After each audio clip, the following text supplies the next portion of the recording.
അക്കച്ചിരിയാന്ന് പറയടാ കുട്ട. വാവു കടന്നോടാ. Just sleep, honey. You can sleep, baby.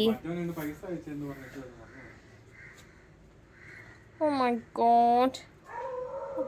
അയ്യോ കുക്കുറു ചേട്ടാ എന്തിനാ കുറയ്ക്കുന്നേ? വാവു വന്നു എൻ്റെ മാത്തപ്പന്. വാവു വന്നു. വാവു വന്നു മാത്തപ്പന് മുറിവ് വന്നു. ഓ താച്ചിക്കോ. കാരണം ബേബി സ്ലീപ്പാ നീ. ആ കൊച്ചിട്ട് എല്ലാമാണേ. നീ അല്ലടാ എടാ നീ അല്ലടാ എൻ്റെ കുഞ്ഞല്ലടാ. നീ കുഞ്ഞല്ലേടാ. ഈ കുഞ്ഞാടാ. കൊച്ചിട്ട് വാവു വന്ന കുഞ്ഞ് കണ്ടോ. കുഞ്ഞിൻ്റെ വാവു നോക്ക്. അയ്യോ വാവു വന്നിട്ട് മമ്മാൻ്റെ പറ്റിയേക്കോ. മമ്മാൻ്റെ പറ്റിയേക്കോ അല്ലേ കണ്ണാ. താച്ചിക്കോ. ഉണ്ട് ഒരു വാവു വന്നു. ഒരു മതില് കയറിയതാ. മതില് വലിഞ്ഞു കയറിയപ്പോൾ വാവു വന്നു. കുറച്ച് കുറേ കരഞ്ഞു അല്ലേ കണ്ണാ. It's okay baby.